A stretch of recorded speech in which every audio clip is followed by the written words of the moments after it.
visitTemples.com அப்படிங்கிறது கோவில்களை பற்றிய ஒரு வலைதளம், அதாவது வெப்சைட் ஆகும். இன்னைக்கு இந்த visitTemples.com மூலியமா தமிழ்நாட்டில் திருவள்ளூர் மாவட்டத்தில் உள்ள அலமாதி அப்படிங்கிற இடத்துல இருக்கிற ஸ்ரீ தங்கவேல் முருகன் கோவில் இதை பற்றி தெரிஞ்சுக்க போகிறோம்.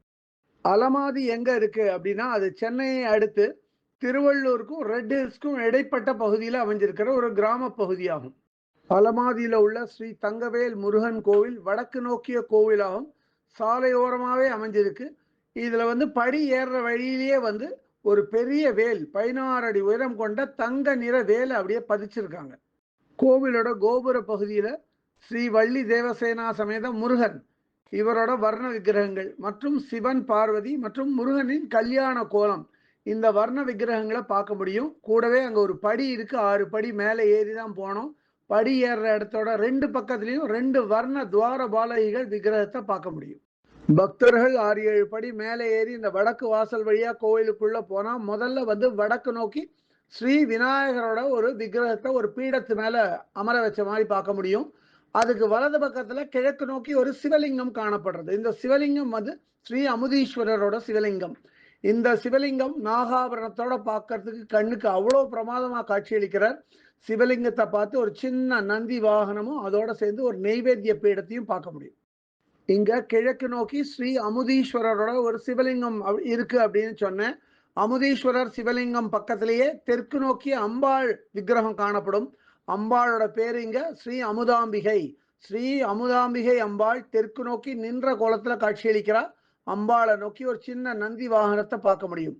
அம்பாள் விக்கிரகத்துக்கு ஒரு பக்கத்துல தென்னோக்கிய ஒரு தட்சிணாமூர்த்தி விக்கிரகம், மறுபக்கத்துல தெற்கு நோக்கிய ஒரு சண்டிகேஸ்வரர் விக்கிரகத்தையும் பார்க்கலாம்.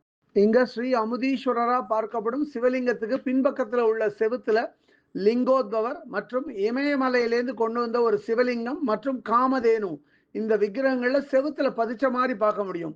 இந்த இடத்த சுத்தி இருக்கிற செவுற்று பகுதியில ஸ்ரீ நடராஜர், ஸ்ரீ சிவன், ஸ்ரீ பார்வதி, மகாவிஷ்ணு, ஸ்ரீ மகாலட்சுமி மற்றும் அஷ்டலட்சுமி இவளோட வர்ண ஓவியங்களை தீட்டி வச்சிருக்கா. பார்க்க ரொம்ப அழகா இருக்கு. கோவிலோட வாசல் வடக்கு நோக்கி இருந்தாலும் இந்த கோவிலோட மூலஸ்தானம் கிழக்கு நோக்கி தான் அமைஞ்சிருக்கு. மூலஸ்தானத்துக்கு எதிர்பக்கம் இங்கேயும் ஒரு சின்ன வேலை அமைச்சிருக்கா. இதுக்கு அடுத்து ஒரு நெய்வேத்திய பீடம், அதாவது பலிபீடம். அதுக்கு அடுத்து மரத்தாலான ஒரு துவஜஸ்தம்பம், கொடிமரத்தை பார்க்க முடியும்.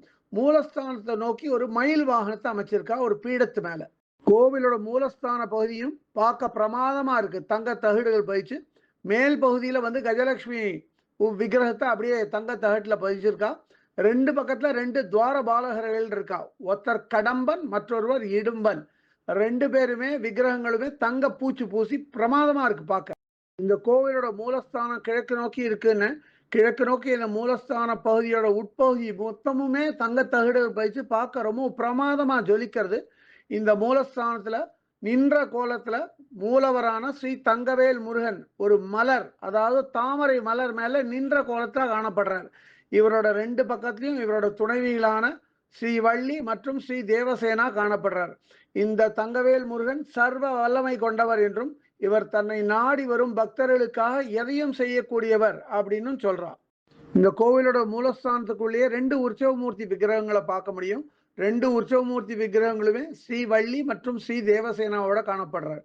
மூலஸ்தானத்தை சுற்றி இருக்கிற கோஷத்துல ஸ்ரீ நர்தன விநாயகர், ஸ்ரீ குகன், ஸ்ரீ தண்டாயுதபாணி, ஸ்ரீ பால சண்முகர் மற்றும் ஸ்ரீ விஷ்ணு துர்கையோட விக்கிரகங்களை பார்க்கலாம்.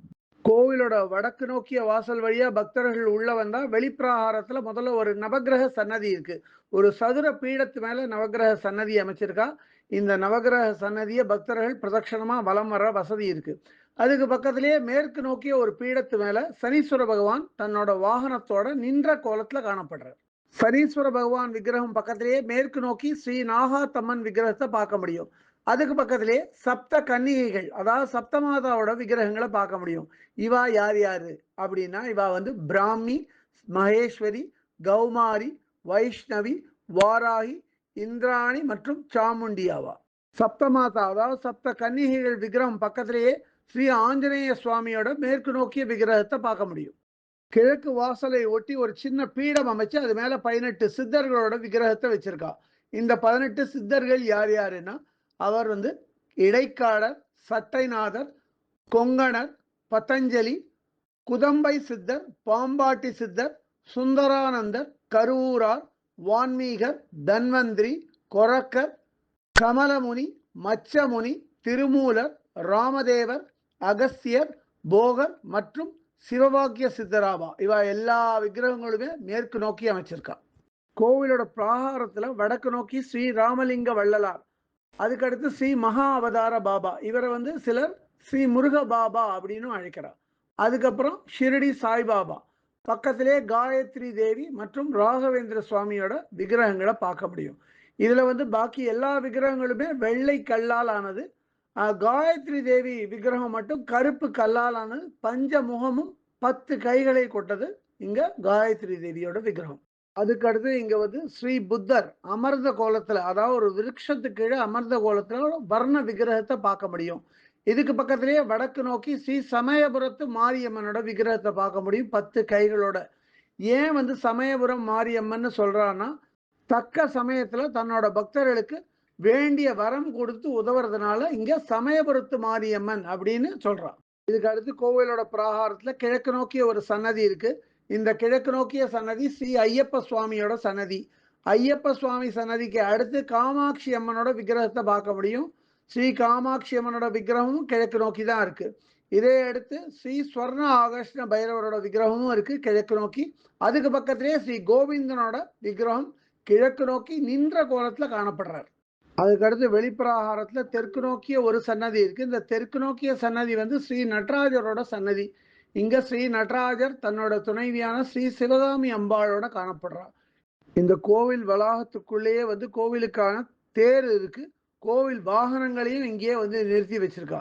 அதே மாதிரி கோவிலுக்குள்ளேயே துலாபார வசதி இருக்கு. பக்தர்கள் இதையும் பயன்படுத்திக்கலாம். அலமாதியில உள்ள ஸ்ரீ தங்கவேல் முருகன் கோவில் தனியார் கோவில், இது அரசு கோவில் இல்லை.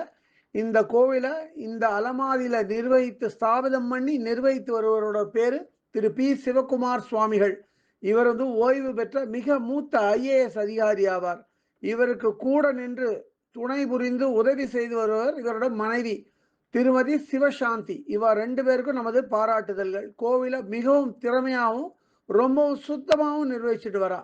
இந்த கோவிலுக்கு அன்னதானம் கொடுக்க விரும்புபவர்கள் திரு சிவகுமார் அல்லது அவங்க மனைவி சிவசாந்தியை தொடர்பு கொண்டு அன்னதானத்திற்கு உதவிடலாம். இது ஒரு மிகவும் அருமையான தொண்டாகும். visittemples.com சார்பாக நம்ம இந்த கோவிலுக்கு வந்தபோது இந்த கோவிலை சுற்றி காட்டி கோவிலோட சிறப்பு அம்சங்களை நம்மளுக்கு எடுத்து சொன்ன கோவிலோட நிர்வாகி Thiru P Sivakumar, retired IAS officer, அவர்களுக்கும் அவருடைய மனைவியான சிவசாந்திக்கும் visittemples.com சார்பாக நமது நன்றி கலந்த வணக்கங்கள். இந்த கோயிலை பற்றிய இதர விவரங்கள் வேணும் அப்படின்னா www.visittemples.com அப்படிங்கிற வெப்சைட்டுக்கு போயிட்டு இந்த கோயிலை பற்றிய எல்லா விவரங்களையும் ஆங்கிலத்தில் படிக்கலாம். இல்லை பிற பாஷைகளில் வேணும்னா அதிலேயே மொழிபெயர்க்கிற வசதியும் இருக்குது. அப்படியே மொழிபெயர்த்து அவாவா பாஷைக்கு தகுந்த மாதிரி படிச்சுக்கலாம். அதை இதுவரை இந்த காணொலியை கண்டும் கேட்டும் மகிழ்ந்த பக்தர்களுக்கு visittemples.com சார்பாக ராகவாச்சாரியின் நன்றிகள்.